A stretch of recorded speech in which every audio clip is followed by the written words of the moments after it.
Merci chers amis internautes ñu am mbégte ak contentement di leen dalalaat ci seen émission Daan Corona te ñu ànd ci ak mairie ville bu Thiès Talla Sylla tey nag ñu dalal fii suñu xarit yi nga xam ne ay étudiants lañu te Bassirou Seck mi nga xam moo jiite les étudiants thiessois de Dakar teew fi tey Bassirou salaamaaleykum. salaamaaleykum Raoul ñu ngi lay nuyu bu baax a baax di la sant ci invitation bi di nuyu ñi nga xam ne mooy waa Thiès Média. di ñaan yàlla suñu borom subhanahu wa taala koor gi nga xam ne si lañ jëm ñu war ko si jàmm salaam ba li nga xam ne si lañ nekk muy coronavirus suñu borom jëlee ko si jàmm salaam. jërëjëf sëñ Bassirou mu feggoo nag ci sama ndeyjoor ak Adja Fatou Sarr Dieng moom mi nga xam ne moo jiite commission féminine kuréel googu nga xam ne moo ëmb étudiant thiessois yi yeewoo Dakar soxna Adja salaamaaleykum. salaamaaleykum maa ngi nuyu ñëpp ku nekk ci sa tur ak sa sant man nag je suis la présidente de la commission féminine des étudiants thiessois. voilà maa ngi nuyu ñëpp di baalu àq di baal àq di ñaan weeru koor gi yàlla nañ ko fekkee ay ati at di ñaan aussi mbas mii di coronavirus yàlla na ko fi yàlla jëlee. mu ngoog mbas ci wolof di pandémie ci nasaraan moom la ñuy waxtaane mi nga xam ni moo lëmbee jamono jépp Sénégal rek ci Thiès itam naka noonu moo tax Bassirou ñëw teew fi tey Bassirou kuréel gi ngeen ëmb d'abord ban taxawaay la am ci xeex bi pour ñu génnee Covid 19 suñu dëkk. waaw ñu ngi lay char baax di nuyu di rafetlu sama question bi nga xam ne posé ngañ ko. dana kuréel gi nga xam ne mooy ëmb mooy kuréel gi nga xam ne mooy ëmb étudiants yëpp ñoo xam ne ñoo nekk Thiès les coordination des étudiants thiessois de Dakar ma jiite kuréel googu ànd seet étudiants yi nga xam ne ñoo nekk fii si Thiès. daanaka boobu ba mbas mi duggee si réew mi ba léegi ba président de la République di Macky Sall joxe décret bi pour ñu ñibbisi boobu ba léegi ñu ngi si activités yi comment faire pour endiguer cette li nga xam ne mooy pandémie bi fi nekk si naka. bu ñu ñëwee Thiès xam na ni au-delà d'être des étudiants nous sommes des citoyens. dañu war a agir si li nga xam ne moo nekk suñu dëkk bi te ku xam ni Thiès ren xam ne virus bi dugg na si bu ñu accès dañoo signé benn partenariat avec la maire ville de Thiès Talla Sylla ñu def comment faire pour sensibiliser la population ba mu nekkoon première phase bi. deuxième phase bi ñu ut ay dons yoo xam mooy ay kits d'hygiène di ko distribuer ñu ko distribuer pare ñu toogaat xool ñu xool xalaat ni. donte période bi maladie bi am na ñu bari mënuñoo dem ci hôpital yi. te hôpital day manque don de sang. ñu ni comment faire léegi pour ñun ñi nga xam ñun ñooy jeunes yi ñu agir parce que li nga xam ni duñ toog di xaar benn autorité nga def ñun jeunes dañ see war a appliquer. ñu dem ci banque de sang yi ñu xool xam ni banque de sang yi amul sang amul dara ñu ni ñu lié benn partenariat avec AMT Amicale Médicale Thiessois présidente bi di Augustine. pour ñu dem comment faire pour def ay dons de sang pour sauver des vies. loolu ñu président Cheikh Sarr commission santé environnement liggéey ci liggéey bu am solo ñu def loolu ñi nga xam mooy participer ci côté boobu. ak environnement bi ak ragal gi nga xam ni moo dugg ci askan wi est-ce que yomboon na ngeen sensibiliser jeunes yi ba ñu ñëw répondre spontanément ci loolu mooy don de sang boobu. waaw c'était pas du tout facile mais juste communication bu ñu defoon on a passé la communication via les réseaux sociaux et de suite ñu informer étudiants yi. dugal na leen il faut sauver des vies donte mbas am na mais am na yeneen maladies yu fi nekk yoo xam ne nii moo gën a kii yoo xam ne mën naa sauver des vies. léegi ñu waxtaanee suñu mbokk étudiants yi ñu ñëw ñu def ko d'une manière boo xam ne ñu regroupé wu chaque jour dañu wut 5 personnes ba mu am nañ plus de 90 postes. yoo xam ni jox nañu ko waa hôpital régional ci banque de sang bi loolu lépp étudiant bi ci war a participer parce que. étudiant bu ne jeune bu ne war nga def saa su ne nekk si li nga xam ne mooy développement de sa localité. parce que loolu moo am solo. loolu am na solo am na président bu doon wax defe naa président Abdoulaye Wade la wax ma ban jeunesse nga am ma wax la ban dëkk ngay am ci at yi ñu dëgmal noonu laay tourné ci soxna si di Adji Fatou Sarr Dieng lu amul jigéen moom baaxul xam naa moo tax nga bokk ci xeex bi. yéen sa morom yi nag xanaa sensibiliser leen moo gën a xanaa yomb sensibiliser njagamaar yi. dëgg la sensibilisation bi aussi ñu ngi taxaw bu baax a baax ñun en tant que jigéen tooguñu benn yoon soo dee xool ay points yu mel ni hôpital régional ay points yu mel ni rond point Ngent ñu ngi fay taxaw teg nañ fa ay jigéen yoo xam ne ay membre commission bi ñu jigéen ñoo xam ne ñu ngi taxaw di sensibiliser nit ñi di leen jox ay masque di leen jox ay gel antiseptique ngir ñu diw seeni loxo di leen sensibiliser bu baax a baax donc ñun dans le cadre de la sensibilisation ñu ngi ciy taxaw bu baax a baax aussi ci sensibilisation bi aussi ñi ngi dugg ci kër yi ñi ngi sensibiliser tout au début de la pandémie daan nañ dugg ci kër gi di sensibiliser nit ñi et tout mais xam nga ne loolu tey jii mënatul a nekk parce que dañu ne na ñëpp toog seen kër donc ñun li ñu mën mooy ñu dem ci point yi nga xam ne comme ni ma la ko expliqué. da ngeen a adapté waat seen communication. pour mu gën a efficiente quoi. voilà suñu communication dañ ko adapté waat parce que période xam nga coronavirus nekk na feebar boo xam ne chaque jour ak ni muy ñëwee. donc ñun tamit dañoo am suñu feem heure bu ñëwee rek ñu génne benn stratégie bu bees looloo waral nag ñuy dem ci marché yi di dem ci buntu hôpitaux yi aussi di wax ak nit ñi di leen sensibiliser ndax soxla nañ ko bu baax a baax. mu nga ko seen ànd ak taal moom xaaru leen yéen a dem fekki ko waañu taalibe yi nag bàyyi yéen jigéen ñi étudiante yi yéen a ngi ci. waañu taalibe yi ñu ngi ci bu baax a baax. ñu ngi dem ci daara yi ñu ngi waxanteeg sëriñu daara yi ñu ngi waxanteeg aussi ndongo yi di leen sensibiliser ngir ñu xam nan ak nan lañ war a taxawee face à la maladie bii di Covid 19. mu nga noonu laay wëlbatikuwaatee ci Bassirou Seck Bassirou. ngeen am projet bu yaatu nag muy un Thiessois un masque xam nga geste barrière yi solo masque daf ci bokk. comme nii waaye itam dandante bi distance 1 mètre bi minimum. raxas loxo yeeg lu ni mel saabu laal gel alcogel bu ñu ko amee. waaye itam wàññi saafante bi. yéen ngeen tànn un Thiessois un masque. projet boobu naka la germer yéen ci seen xalaat wax dafa mel ni yéen ci jiitu kilifa yi ndax ñoom fi mu nekk généraliser guñu le port de masque. waaw c'est-à-dire que ñun buñ sa comme ni ko aji waxee léegi c'est-à-dire que buñ ñëwee au niveau de la région de Thiès dañuy xool maladie bi ni muy propagé ñu teg ay stratégie ay points essentiels yi nga xam ne dañ koy jéem a xeex pour endiguer ko bu ñu toogee ñu xool au delà ba ministre bi di wax nañ port masque obligatoire ñun xalaat nañ loolu di si liggéey léegi man leen ñu toogee ñun étudiants yi man leen étudiants yi on va essayer de voir léegi donte léegi suñu compétence yi nga xam moom la war a exercer au niveau de Dakar dañ koy indi Thiès léegi ñun étudiants yi nañ cotiser suñu biir wala dara dañoo cotiser suñu biir. vous êtes déjà au nombre de combien seen amical yëpp boo leen boolee tourné à peu près. bu fekkee Dakar plus de 8000 étudiants ñoo fa ne. 8000 nga jiite leen ñoom ñu nekk si yi nga xam ñoo nekk si privé yooyu.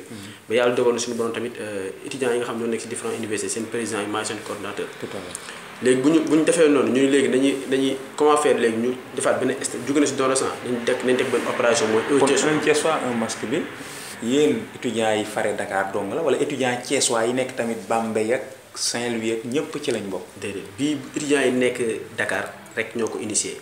ok ñoo xalaat loolu ne un Thiessois un masque. léegi nag damay profiter occasion bi waat yeneen présidents yi nga xam ñoo nekk si différentes universités yi te ma nekk seen coordonnateur.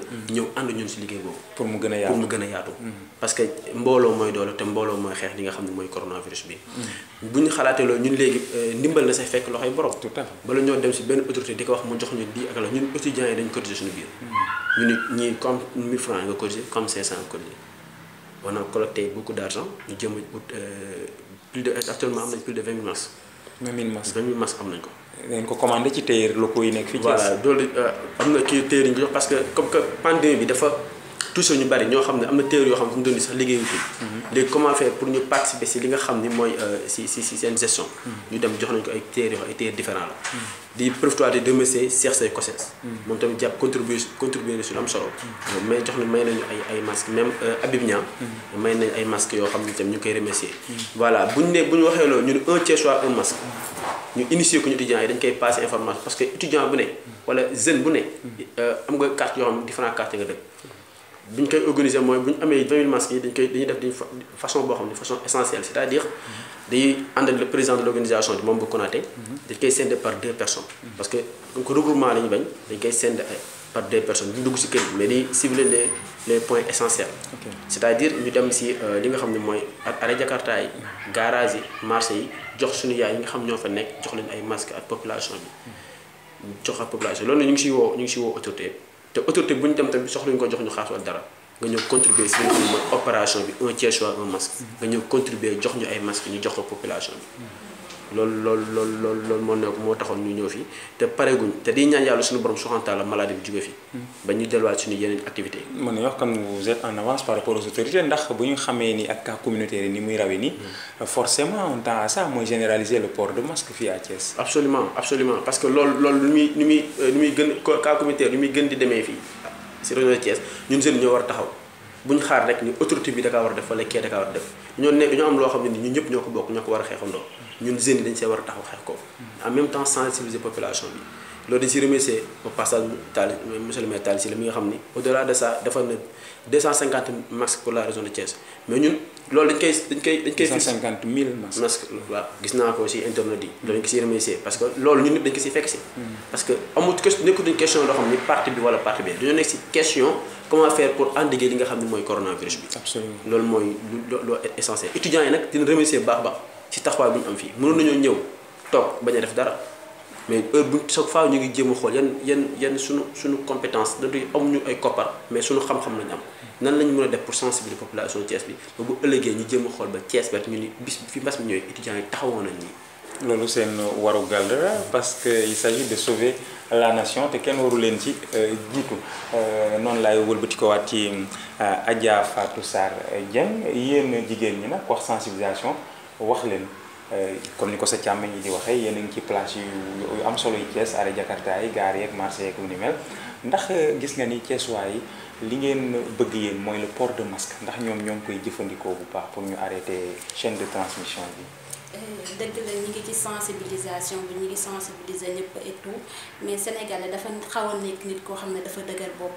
parce que tey mën nga dajeeg nit expliquer ko mu comprendre la mais am na ñoo xam ne tey jii neexuñoo expliquer donc neexuñoo convaincre aussi moo tax il faut ñu am benn art de parler bi suñu taxawee wax nit jël suñu temps expliquer leen lan mooy maladie bi expliquer leen conséquences yi ak lan la leen mën a indi ci seen yaram am na ñoo xam ne nag dinañ la déglu dinañ jëfee conseil yi nga leen di wax mais am na ñoo xam ne aussi ils sont un peu récalcitrants donc c'est pas du tout facile. Est-ce que c'était pas plus judicieux par exemple ngeen jaar ci li ñuy tuddee ay leaders communautaires par exemple boo demee quartier bu mel ni Médina Fall nga xam ni Jacques ma nga fa yor fa ay installation yu jëm ci wàllu médium nga jaare ci moom wala nga dem bërëb bu mel ni Ngent gis président ANC ba jaare ci moom ni ñuy tuddee leader communautaire est-ce que jaarul ñoom gënul yomb yéen ngeen nekk ndaw di jéem wax ak seeni ndaw yi morom yoo xam ne ñoom parfois dañuy comme ni nga ko waxee sànq day xaw doy waar. man je pense que initiative bi ñu jël initiative bu baax la donc nous devons nous considérer nous comme des leaders donc ñun suñu leader bopp lañ ba pare bala ñoo dem ci keneen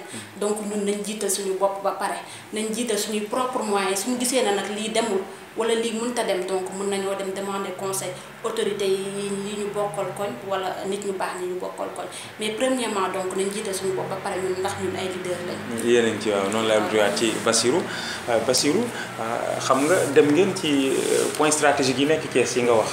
mais est-ce que du woon gën a am efficience bu ngeen demee par exemple ci gox-goxaat yi ñooña di yeewoo jaaree ci leader communautaire yi fa dëkkee impliqué leen ci li ngeen bëgg ngeen mooy chaque Thiessois di sol masque pour ñu arrêter chaîne de transmission bi. voilà loolu tamit idée bu pertinent la parce que loo gis rek ay phase la première phase mooy on a ciblé les points essentiels. stratégique de Thiès. waaw bon deuxième point bi bu ñu distribuer loolu tamit c'est très important tamit ñu dem ci koñ yi di superviser ba xam ñëpp a ngi sol masque c'est-à-dire que si lu mu wax léegi Sénégalais pour mu sol masque faa mu gis policier wala dara doog a sol masque mais ñun faa ñu yee population bi si loolu. tout à fait yooyu si population loolu day jar comme ñooy mën na faal il y aura des étudiants yoo xam ñu ngi fi. waaye mënuñoo am collaboration avec ñi nga xam ñoo nekk mën na faal. ñu jéem a xool population mën na faal na dañuy amee ay masques tamit ñoom ñëpp. donc matal lépp yàlla rek moo ko mën. mais li nga xam mooy suñu war mooy jéem a fexe ba opération bi nga xam ni mooy un Thiessois un masque ba Thiès li nga xam ne moo nekk si Thiès cas communautaire yi fi nekk at lépp mu jóge fi. xalangu suuf daal fi jugee te bëgg loolu mooy suñu mbébét tamit loolu mooy suñu mbébét en tant que étudiant. lu ma la wax sànq rek. du ma ni gars yi ay étudiants lañ ay citoyens lañ di jël étudiants yi teg ko ne. tout à fait bala nga ni naam ne fa. bala nga ni naam ne fa. te amuñu leen lu dul Thiès. amuñu leen lu Thiès bu demee université Cheikh Anta Diop de Dakar dañuy défendre des étudiants Thiessois foofu. absolument kon bu ñëwee fii li nga xam ne mbas mi ñëw na fii ñu étudiants yi dañoo war a taxaw temm xeex loolu. te keneen ku ñu woo comme loolu sànq wax naa ko début dañu fay nekk pour ñëpp nag. képp ku ñu woo pour la région de Thiès dañuy dem jàppale la pour la région de Thiès. parce que loolu lañu fi nekkee nekkuñu fi ngir Massamba ngir Mademba soo gisee li nga xam Talla Sylla mu ngi koy def fee si acheminement bi si waañu daara daanaka maa jiite foofu si acheminement étudiants yi war a yóbbu yooyu parce que lu muy def c'est la région de Thiès taalibe yi suñu rakk lañ askan wee ko soxla loolu damay lancer appel à tous les autres tamit ñu booloo xeex li nga xam ne mooy corona bu jógee Thiès parce que Thiès suñu Thiès la ñun jeunes yi ñoo ko war a xeex tamit autorité tamit ñoo ko war a xeex ñëpp jàpp si am ngeen yéene defarlu pour chaque Thiessois masque mais qualité yi da ci am solo. est-ce que qualité masque yi ñi ngeen dénk liggéey bi aussi ñoo ngi ciy bàyyi xel bu baax. waaw ñu ngi siy bàyyi xel bu baax surtout propriété bi set bi. parce que ñu benn rek COSES dafa wax naa ko sànq cité naa ko. sànq samay kàddu dafa ne mais ñeneen ñi koy jox tamit ak set bi ñu ko war a set entretenir bi dafa war am solo. ñu ngi ci qualité yi tamit ñu ngi koy defar ba de telle sorte que dina mën a yàgg si ñoom en même temps bu la koy jox na la expliquer tamit noo koy yoree parce que da ngay gis koo xam ni doo yor masque ba mu tilim si moom du xam ne la ko utiliser ak nan la ko war a fóotee yooyu parce que li nga xam ne moom nga war a protéger woo dafa war a set c'est-à-dire ñu ngi si sensibiliser population bi tamit veillé nañ si baax a baax parce que commission hygiène ñu ngi si veillé bu baax di remercier tamit membre bu Konaté moom nga xam moo yor commission d'organisation Malick Fall commission santé commission sociale am na liggéey bu am solo ñu ngi siy def parce que même démb rek am na ay masques yoo xam ne jëli woon nañu ko par rapport ak luñ dolli damay étudiants ñoo collecté 20 000 masques ay yeneen autorité tamit di am yeneen ñu siy dolli lu ñu ko wax ñu ngi lancé appel à ñëpp tamit ñëw ku ci mën a jàpp nga ñëw jàpp si si ñëw jàpp si parce que nekkuñu fi ngir kenn dañu fay nekk pour la région de Thiès. moo tax Talla Sylla initié émission yi di xeex corona une communication de proximité efficiente pour toucher le maximum de personnes possible fii à Thiès pour ñu def li nga xam ni moom la Kër Docteur édicté mooy mesures yi ñu jël noonu lay wëlbatikuwaatee ci Adja Fatou Sarr Dieng moom mi nga xam ni moo jiite commission féminine des étudiants thiessois yi nekk Dakar soxna si gis nga ni chaîne de transmission bi demee Thiès parfois nga dégg 2 cas communautaires parfois benn cas communautaire kon docteur ak l'État les pouvoirs publics jël nañ li ñu war a jël lu pare mais xeex bi léegi xeexu communauté bi la askan wi parce que dañ naan dagg chaîne de transmission communautaire man nga koy gisee baax baax. dëgg la xeexu communauté bi la parce que transmission communautaire bi ñëpp xam na ne moo gën a gaaw ay cas contact suivi donc transmission communautaire bi ñu mën a def ba éviter ko war nañ koo def donc éviter aussi état bi jugul lekk di wax ci neen donc mesure yi ñu wax ñu emprunté ko yëpp wala ñu jël ko yëpp donc war nañ koo jël pour mën a éviter transmission communautaire bi surtout damay insister ci port de masque bi parce que port de masque bi lim ñu mën a fànqal voilà lim ñu mën a fànqal dafa bari tey jii soo takkee masque tey jii amaana nga am feebar bi soo dee wax wala nga touché ci masque bi la yam donc doo gaañ kenn beneen nit bi donc voilà léegi transmission communautaire bi daal suñu sañoon population thiessoise bi gën cee bàyyi xel gën a respecter mesures d'hygiène yi ñu tegal ak mesures barrières yi. ban quartier nga dëkk ci Thiès. man Randoulène laa dëkk. Randoulène parce que est-ce que yaa ngi fay commencé door di dugg di sensibiliser ñi nga dëkkal. waaw maa ngi dugg maa ngi sensibiliser ñi ma dëkkal maa ngi wax ak population bi dugg aussi wax ak jigéen ñi parce que bu dul dara aussi góor ñi dañuy xëy liggéey bàyyi jigéen ñi ci biir kër yi donc jigéen ñi ñoom ñoo mën a surveiller xale yi ñoom ñoo mën a wax xale yi teg leen seen tànk def leen fii def leen ne respecter leen mesures d'hygiène yi donc maa ngi dugg ci biir kër yi man ak sama waa équipe ñi ngi dugg ci biir kër yi ñi nga waxanteeg population thiessoise bi ngir ñu gën a mën a respecter mesures barrières yi ak xeex maladie bi di coronavirus. mu ngeen ci dugalee seen loxo rek de léegi mu faju ndax jigéen moom lu mu bokk rek mu daal di am solution. Bassirou Seck di jéggalu mbokk yi ñu seetaan Bassirou Seck moom moo jiite étudiant thiessois yi nekk Ndakaaru ñuy waxtaan tey ci un projet bi nga xam ne ñoom ñoo ko sumb muy un thiessois un masque ànd ci nag ak mairie ville bi nga xam ni Talla Sylla moo nekk ci bopp bi jàpp nga ni d'ici fii ak ñaata ayu bés wala ñaata bis daal di ngeen mën a commencer distribution bi mën a am ak nan lañ koy defee. voilà distribution bi démarré nañ ko parce que la fois passée maa ngi doon def émission fële. jërë wax ni démb lañ ko démarré. tàmbali nañ liggéey bi démb. waaw parce que duñ koy liggéey wax na la ko sànq seen biir kàddu. nee naa la duñ regroupé wu. dañ koy scinder par groupe par 2 personnes. ñu koy distribuer. parce que œuvrer pour Dieu à travers les hommes. dañuy liggéey yàlla si li nga xam ne moo fi nekk. te chaque fois dama koy wax étudiants yi le virus ne circule pas c'est les gens qui le font circuler. Tout à fait. donc il faut que ñu jëm xool nan la ñuy def pour li nga xam ne moom lañ teg mooy un thiessois un masque boo xam étudiants yi ñoo ko initié. c'est-à-dire affaire dama bëgg xam. non da ngeen a jiitu pouvoir public yi ci lépp. absolument ñëpp même Talla Sylla la ñu ngi koy woo pour mu jàppale si. monsieur le maire ñu ngi koy woo mu jàpp si bu baax a baax te xam naa incha allah na si jàpp. sànq maa la ko wax étudiants yi ñoo xalaat loolu. au delà que ñu bokk ànd nekk Talla Sylla si liggéey bi. ñun dañoo am suñu structure boo xam ni. tout à fait dañ siy liggéey li nga xam war nañoo liggéeyal région de Thiès. te loolu war na ñëpp la war maa ngi wax tamit yeneen président étudiants yi localité yi nga xam ne dañoo nekk si yeneen différents nekk au Sénégal fii. si différentes régions yi fa nekk. ñu def noonu. ngir yàlla pour que seen mbir mi nekk tache d'huile. law Sénégal yëpp pourquoi pas un Dakarois un masque. c'est-à-dire lépp ay stratégie la. ñun étudiants ñoo war a génn parce que toll nañ moment boo xam ne nii mobilité bi jeunes yi ñoo ko yor. jeunes yi ñoo mën a déplacé wu di dem fii ñëw fii. donc loolu ñu ngi lancé appel boobu ak autorité Thiessois yëpp di woo maire nord maire zone nord Diallo maire zone ouest. Alioune Sow. zone est ñu koy Bassirou Diop aussi ñetti maire yëpp ñoo jàppale xale yi ci initiative bi. ay autorités yëpp yu nekk Thiès. waaw parce que li ma wax sànq rek ñun ñoo ko initié ñoo ko tàmbale dañ koo tàmbale pare doogay woo képp ku ñëw parce que ku ñëw di ñu si fekk. te ñu ngi woo ñëpp ñu jàpp si xam ni pour la région de Thiès la. te parce que ñun Thiès moo ñu ñor. te fu ñu mënta nekk Thiès lay tiitaroo.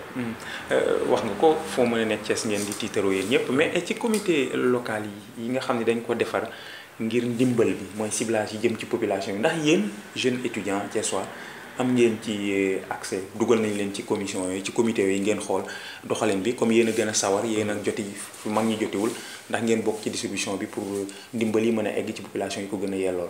waaw loolu waaw tout à fait normal parce que R100 laa dëkk man.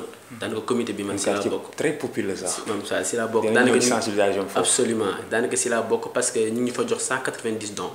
te suñu xaymaa population ñu ngi nekk plus de 4000. voilà bon dañuy def nañ réunion boo xam délégué de quartier bi ak monsieur le maire adjoint ñu ngi fay def ay réunion si comité bi lañ bokk ñun ñooy dugg si population bi parce que seul terrain bi ngay nekk mooy déterminer les réalités. tout à fait xam population li nga xam ni yan difficulté la ñuy rencontrer par rapport à la situation. donc ñun étudiants yi tamit yu nekk ci différence yeneen quartiers yi tamit. ñoom tamit ñu ngi ci comité bi. lu si mel ni Daaru Salaam am nañu fa représentant mam Bou nga fa Malick Fall nga fa Cheikh Sarr kii nga fa. Moustapha Sané. quartier yëpp parce que étudiants yi ñoo tas. léegi étudiant bu nekk. dama bind message boobu fa nga dëkk da ngay fexeel bokk ci comité bi impliqué ci comité bi bokk ci. parce que lépp lu ñuy def étudiants dañ see war a bokk. lépp lu ñu mënta def ci étudiants dañ see war a bokk parce que am na soo gisee sensibiliser sa kii bi visite de proximité ñuy def.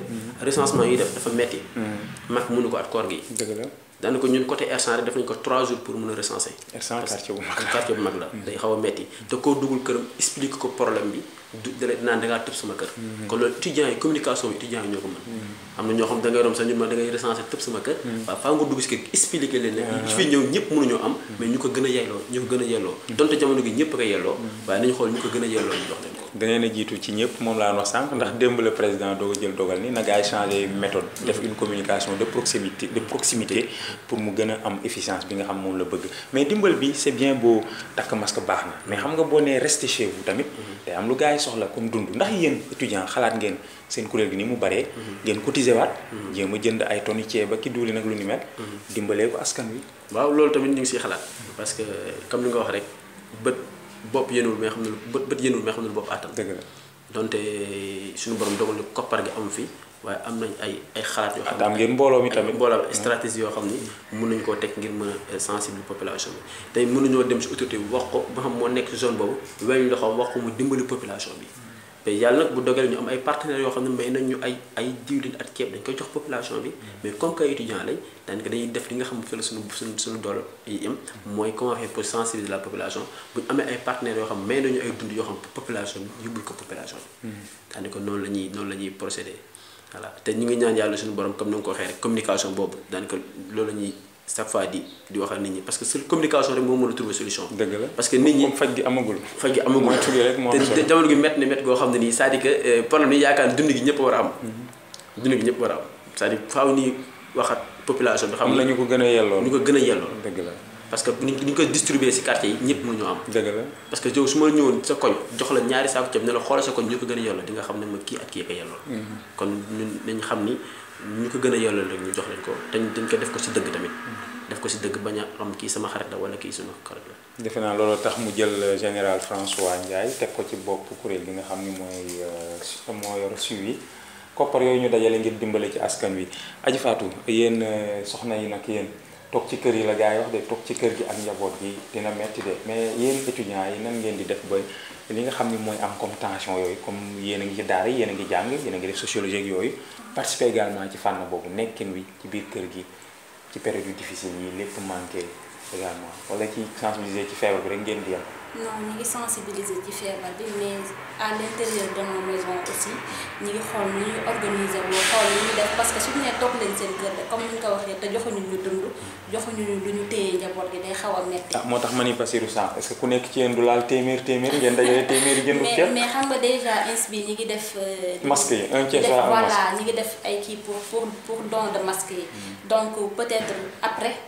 peut-être dans l'avenir xëy na mën nañoo xool nu ñu defee ay cotisation aussi pour def ay aide alimentaire xool ñi ko yellool aussi ñu jox leen ko mais pour l'instant ñu ngi ci don de masque yi voilà comme ni ko président Bassirou waxee aussi ñu ngi ci woo autorité yépp képp ku mën a ñëw jàppale ñu képp ku mën a ñëw taxawuñu aussi ngir ñu mën a def aussi aide alimentaire pourquoi pas ñu def aide alimentaire donc ñu ngi ciy woo ñépp képp ku mën a ñëw. mu nga ko tey suñuy invité ñoom ñooy kuréel gi nga xam ne ñooy étudiant ci soit yi yeewoo Ndakaaru te Bassirou Seck jiite leen Adji Fatou Sarr Dieng moo jiite moom commission bi nga xam ni moo ëmb jigéen ñi dafa mel ni nag njiitum réew mi nee na daal le 2 ñi def examen daañu dellu ci classe yi.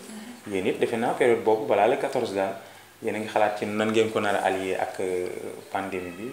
ah vraiment ñaan nañu yàlla dellu ci université yi parce que lii di année blanche moom kenn ñaanu ko yàlla suñ sañoon dañuy dellu université continuer suñu cours yi ñu war a def seen examen donc ku nekk reprendre say occupation mais toogaay bii ñu def gënalul kenn mais xëy na moo gën parce que fi feebar bi tollu la mais suñ sañoon aussi date yooyu ñu wax ñu daal di koy su dee maladie bi amélioré wu na ñu daal di maintenir date yooyu ku ne daal di dellu sa daara ba nga doon jàngi ñu continuer sa jàng.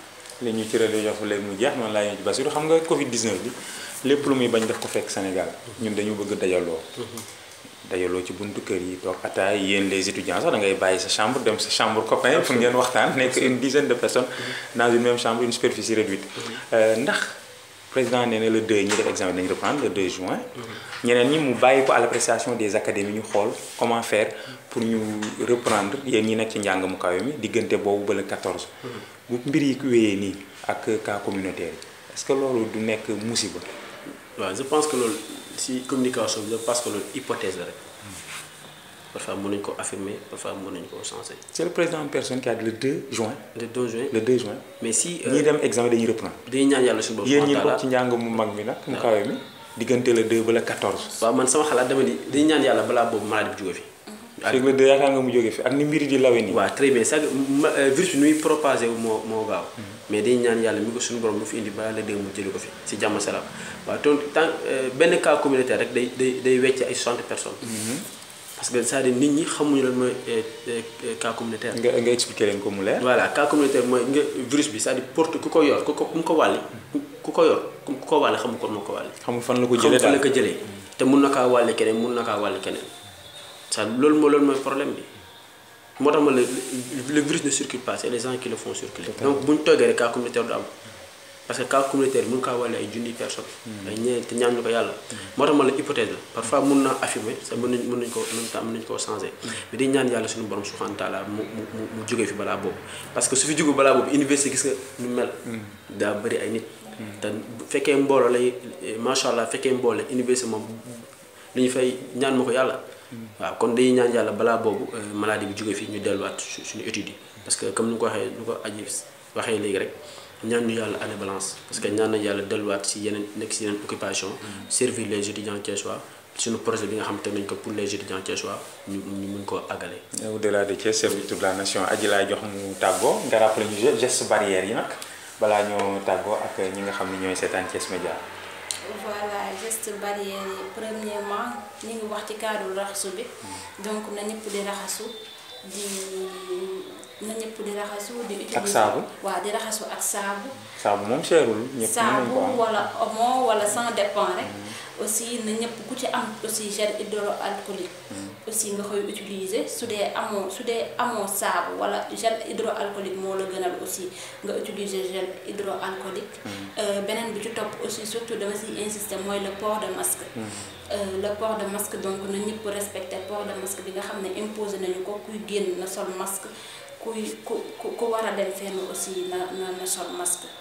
voilà loolu daal gëm naa ne suñ ko respecté incha allah maladie bi dina fi jóge beneen bi aussi mooy que na ñëpp toog seeni kër. parce que toog seeni kër bi dëgg la gënul lu ñu mais bon mooy gëm nañ ne mooy moo fiy jëlee feebar bi. mooy lu dul dox bu am farata daal. voilà ñu ba ko mel ni Modou Fall rek génn Kawsara dem Medina Fall jóge Medina Fall dem taaxi kaw. taaxi kaw di xam nga Baye Fall la yooyu lay def. dëgg la ñu bàyyi yooyu toog yi am solo daal yi nga xam ni dox yi nga xam ni mënul ñàkk farata la. voilà ñu def ko te booy dem. nga takk masque comme ni ko aji waxee moytu saafonte bi distanciation sociale bi aussi ñu koy respecté 1 mètre yi jëm kaw waaw di raxasu lu bari nag bàyyi nuyoo beeg yooyu yëpp suñu génnee suñu ñëwee ñu raxasu loolu moom gëm naa ni suñ ko defee avec aussi distanciation bi comme ni nga ko waxee port de masque et tout incha allah feebar bi dina fi jógee daal. mu ngoog di ko jaajëfal aussi couvre-feu bi aussi nañ ko respecté parce que am na ñoo xam ne ñuy génn heure couvre-feu bi dañuy génn. ci seen morom yi la rek xale yi morom yi Basiru am na kon yoo xam ne aussi couvre-feu bi day jot mais dañuy guddi gi dañuy toog seen buntu kër yi teg seen caay teg seen ataaya donc loolu yëpp jaaduwul nañ en fait. nañ jàppale un comportement responsable et citoyen comme ni ko Bassirou Seck waxee léegi loolu mooy dëgg un comportement responsable et citoyen parce que également ñi nga xam ni ñooy les forces de défense et de sécurité ay nit lañu aussi dañu am njaboot ñoom it am ay doom am ay soxna ñoom ak les personnels médicaux ñoo gën a exposé wu parce que ñoom ñoo ngi ci tali bi ñoo ngi fépp ñooñu bu ñuy def seen rôle président ni leen 20h ba 6h veillé leen ci à ce que sénégalais yi toog seen kër ñun kenn waruñu jiite ci boobu combat surtout ñun Thiès ñun dañu discipliné kon nañuy wéy ci yooyu tegtal ngir fexe feebar bi ñu dagg chaîne de transmission ba ku nekk delluwaat ci ay activité am Bassirou looy tàggoo ak mbokk yi ñuy seetaan.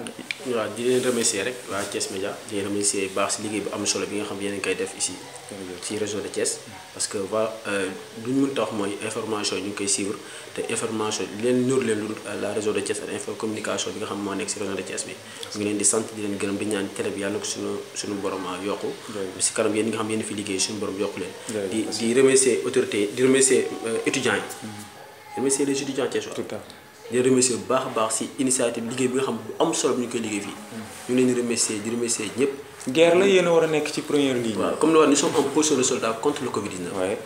kon donc lépp loo xam ne. c'est ce qu'on attend. voilà lépp loo xam ne matuwaay la pour ñu xeex le Covid-19 bi dañ koy xeex ñu ngi waat comme ko ñu waat ñëpp di remercier ñi nga xam tamit jàppal nañu. mooy COSES Cheikh Seye ak président Habib Niang jàppale nañu si li nga xam ne mooy masque yi tamit. waaw monsieur le maire Talla Sylla la. ñu ngi leen di sant di leen gërëm. seen lëkkaloo ak Talla nag ban njëriñ nga ci gis. waaw ci xeex bi nii lu am solo la parce que waxoon naa ko sànq rek lu am solo la parce que acheminement la ñuy def ñun. buñ toggee ba pare ñu ñooy jël yóbbu si daara yi. étudiant bu ne à différents quartiers bi nga dëkk. day am observation et contrôle. dem saytu ba xam taalibe ñu ngi lekk ba xam lu mu guddi dañuy dem yóbbul leen xewal. loolu ñu ngi remercier loolu si monsieur le maire li mu def am na solo lool parce que soo gisee li mu def xam général ku li mu bu mu génnee dani nañ dimbali daara yi. te mu nekk see fekk. kon ñu ngi ko si remercier di woo autorité ñu jàppale ko si loolu ñu ngi koy remercier baax a baax. mais Bassirou malgré effort yooyu yëpp ba léegi dañuy gis xale yi aussi ci mbedd mi fii rek bu ñu génnee léegi nga gis xale yi ci mbedd mi. waaw loolu mooy problème bi c'est-à-dire taalibe yi kenn mënu leen a téye. ah sëriñ bi leen di jàngal mënu leen téye comme lekk la leen di wërloo ji yalwaan. ñoo ngi leen di indil lekk xanaa war naa mën a wax ndongo yi ñu toog jàngal. waaw loolu mooy li ma sànq mooy contrôle et suivi ñun suñu côté bi nga xam ne moom lañ nekkee waaw ñu dañuy jéem a fexe ba contrôle et suivi dañuy wax sëriñ bi taalibe bi nga xam ne day génn di yalwaan yi bu ñu ko jàppee yéen ñaar la ñuy boole yóbbu leen léegi ku nekk sooy wax sa sëriñ daara loolu te xam naa ne sax gars yi ñu ngi si liggéey am solo léegi jamono yi daanaka taalibe xam nañoo wàññeeku si li nga xam ne mooy dëkk bi daanaka préfet sax jëloon na si ay dogal daanaka pour ñuy jéem a fexe ba yóbbu taalibe yi voilà loolu moo nekkoon li nga xam ne moom lañ siy sant di terminer kàddu gi di sant baax a baax ñëpp di sant sama yaay di sant tamit sama soxna Fama jërëjëf kontaan nañu trop.